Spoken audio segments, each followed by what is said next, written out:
em igrejas que crescem muito. São princípios bíblicos. O primeiro princípio é o princípio da visão. Da visão.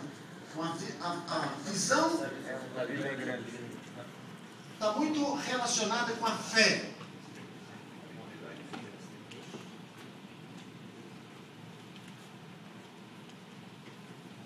Obrigado. Então, às vezes, o maior impedimento ao crescimento é a falta de fé. Falta de fé em estabelecer planos mais amplos, em fazer coisas maiores para Deus. Então, esse tipo de atitude que diz, isso não funciona aqui, esse campo é muito difícil, isso não se harmoniza com o princípio da fé. Ellen G. White, ao longo do tempo, escreveu muito sobre o princípio da visão, esse princípio que deve estar no coração de cada obreiro. Ele disse assim, repare, devemos esperar grandes coisas do Senhor. Ela diz, estabeleçamos metas elevadas. Devemos alcançar mais alto. Não limitemos o onipotente. Esperemos grandes coisas. Provavelmente, ela estivesse repetindo o mesmo princípio dito por Guilherme Carey, que disse, fazer grandes coisas para Deus. E pela fé, o quê? Esperar grandes coisas de Deus. Então, esse é um princípio que nasce no coração do obreiro. E se isso não está no nosso coração, nós não podemos empreender muito. Repara o que ela diz. Mas eles, ela escreveu isso para os líderes, lá na Europa. Ela disse, mas eles não esperam muito, portanto não recebem muito. Assim, por sua falta de fé, nossos obreiros às vezes dificultam o trabalho para si mesmos. Repare que ela fala aqui no livro Ciência do Bom Viver. Muitos dos que são classificados para fazer um trabalho excelente obtêm pouco, porque pouco empreendem. Não vos contenteis em atingir o quê? Um ideal baixo. Esse é o primeiro princípio. Esse é o princípio que está onde? No nosso coração. A Bíblia diz, tal qual é o sacerdote, assim será o quê? O povo. Então, o povo vai ser um reflexo da visão que nós temos, da expectativa que nós temos do trabalho. Repara o que ela diz aqui. Deus deseja homens que arrisquem qualquer coisa e todas as coisas para salvar almas. Os que não avançarem sem ver com clareza diante de si cada passo da estrada, não serão os homens indicados neste tempo para fazer avançar a verdade de Deus. Deus exige homens de fibra, esperança, fé, perseverança, para trabalharem sem rodeios. Você vê aquela parábola dos talentos. Então, é necessário correr riscos. Quem não correu riscos, no caso da parábola, ele escondeu. E ele foi reprovado pelo Senhor da Seara. Então, o primeiro princípio, visão. Segundo princípio, paixão. Paixão. Ou seja, é necessário, para termos o crescimento da nossa igreja, especialmente em 2011, cultivarmos na igreja uma cultura evangelística, uma cultura missionária. Então, às vezes, nós ficamos desanimados em ver algumas igrejas que estão mais preocupadas em discutir pontos minúsculos de alimentação, de adoração, disso, aquilo, outro, enquanto eles negligenciam a paixão por almas. Então, às vezes, é possível que o pastor tenha a paixão do coração, mas a igreja não tem esta paixão. Por que isso acontece? Porque, às vezes, nós falhamos em comunicar o quê? A visão do trabalho que deve ser feito. Então, a paixão é melhor descrita nesse texto de Alemão. Repare, como seriam as nossas igrejas se elas tivessem uma cultura missionária? Olha isso daqui. Ela diz assim, por que não sentem os crentes preocupação mais profunda, mais fervorosa pelos que estão afastados de Cristo? Por que não reúnem 2, 3, instam com Deus pela salvação de determinada pessoa, em seguida de outra? Formemos nessas igrejas grupos para o serviço. Unam-se vários membros para trabalhar como pescadores de homens. Arrebatem almas da corrupção do mundo para a salvadora pureza do amor de Cristo. Então, esta é um reflexo de uma igreja que tem cultura evangelística, que respira o crescimento da igreja, que tem olhos, consciência de crescimento de igreja. Mas essa paixão precisa também estar aonde? No nosso coração. Então, como criar essa cultura?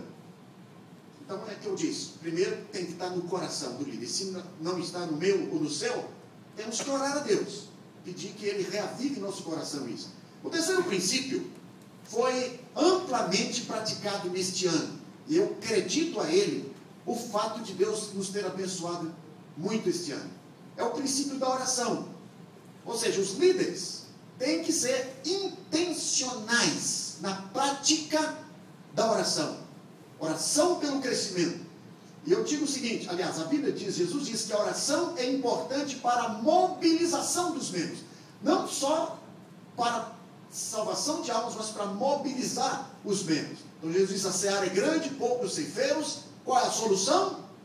Ele disse, ore ao Senhor da seara. Então quando nós oramos, Deus muda as coisas. Deus cria mais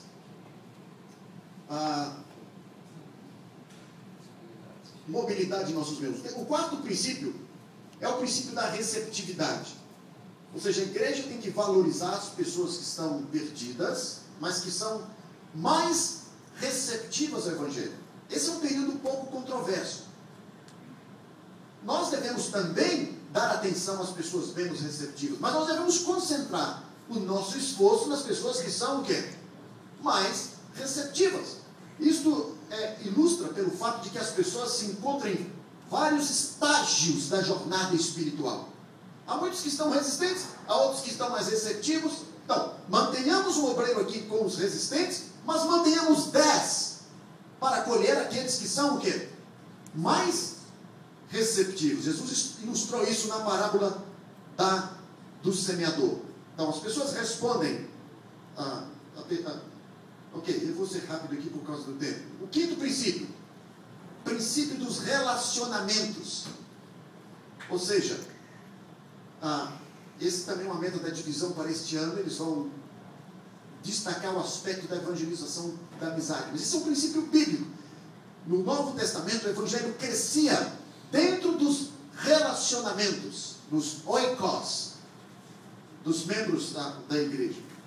E aqui nós temos que dedicar tempo para conhecer pessoas. Às vezes, amigos, o que acontece? Veja, Jesus, na Bíblia, apresenta que ele ia no banquete da casa de Levi, Mateus, ele ia, se misturava. Em Lucas 15 diz que ele comia, bebia com pecadores. Então nós temos que promover isso entre os membros. Temos que estar mais no meio das pessoas. Promover a evangelização dentro do círculo dos relacionamentos. E aqui dá uma série de exemplos que vocês bem conhecem acerca da evangelização dentro do oikos. Outro princípio é a semeadura. Ou seja, a lei da causa e efeito. Ou seja, você não colhe se você não semear. Os resultados não acontecem por acidente. Paulo disse bem claro, quem semeia muito, colhe muito. Então, a igreja precisa ter um amplo, agressivo programa de semeadura. Eu vou só mencionar isso, depois vamos mostrar o resto. Essa semeadura foi ilustrada por Cristo. Cristo semeava atendendo ou ministrando as necessidades básicas das pessoas. Aqui está o sétimo princípio. Princípio das necessidades. Então nós temos, a Bíblia não ignora as necessidades básicas do povo. Comer, beber, vestir, alimentar. E as pessoas se aglomeravam em torno de Cristo por causa das necessidades. Do pão, que ele multiplicava pães. Embora a motivação de alguns não seja correta, mas ele evangelizava em torno das necessidades. E esse é um princípio importante, que precisa estar inserido em nossas estratégias missionárias. O outro princípio é o princípio da busca. Então, a igreja tem que sair para buscar. Não é esperar que o povo venha. Então, nós temos que cultivar na nossa igreja a mentalidade de invasão e não de concentração. Então, no Novo Testamento, especialmente na Grande Comissão, Jesus destaca muito o ir. Ide, faça discípulos. Ide, pregai.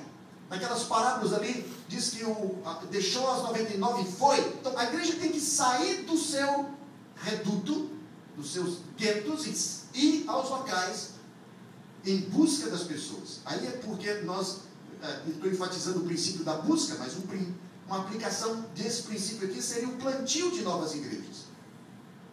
Então, aí está alguns textos bíblicos. Outro princípio é o princípio do estilo natural. Repare, nós não podemos massificar um só método de trabalho para os nossos membros. Como nós cremos na diversidade dos dons, naturalmente temos que também destacar uma diversidade de atuações. Então, cada cristão tem pelo menos um estilo evangelístico. Veja, eu não estou nem falando muito a respeito de dons, estou destacando aqui o estilo evangelístico. Por exemplo, Pedro, que está pregando aqui. Então, Pedro usou um estilo mais confrontacional, ele aplicou a palavra de Deus. Mas na Bíblia você encontra aqui vários outros. Por exemplo, o estilo mais intelectual de Paulo, ali em Atos 17. O estilo testemunhal. Veja, por exemplo, o cego testemunhando, fazendo o seu trabalho missionário na forma de um testemunho. Ou o estilo do convite. Então, por que não valorizar isso também? A menos que não vão dar estudo bíblico, mas eles gostam de fazer convites para que as pessoas venham à igreja. Ou o estilo do serviço, como o Jair aqui, então, as Dorcas, ou outros estilos. Então, nós temos que usar uma abordagem eclética. Temos que combinar na igreja uma variedade de quê? De estilos, de métodos. E não unicamente destacar um, mas usar vários. E o último, talvez o mais controverso de todos, é o princípio da contextualização. Esse é o último princípio. Então, esse princípio sugere que nós temos que adaptar o quê? A comunicação do Evangelho. Não ao Evangelho. A comunicação do Evangelho. Então, nós temos que observar aspectos culturais. Por exemplo, se a igreja usa uma determinada tradução da Bíblia, será que não poderíamos usar uma outra tradução que seja mais adaptável para alcançar pessoas? Se as pessoas vêm à nossa igreja, gostam de ir à igreja, mas mais no domingo de manhã, será que ou qualquer outro dia da manhã, será que nós não poderíamos adaptar algum programa para este horário? Se determinadas classes trabalham à noite, nós poderíamos ter algo para ela na hora do almoço? Se elas gostam de vir de maneira... Alguém me disse aqui que alguns membros lá no Paulo disse que algumas pessoas vão ao Tatuapé, mas eles não põem a melhor roupa para sábado de manhã, eles gostam de pôr a melhor roupa para sábado à noite, eles se sentem incomodados em ver muitos com gravata. Então, em algumas ocasiões, seria errado tirar a gravata? Então, esse é o princípio da contextualização, e ele se aplica a muitos outros aspectos. Esse ano tivemos algumas dificuldades aqui em usarmos isso aqui no evangelismo, o que mostra que nós temos que educar mais a igreja em cima desses princípios aqui, como o que Paulo fala em 1 Coríntios, capítulo 19.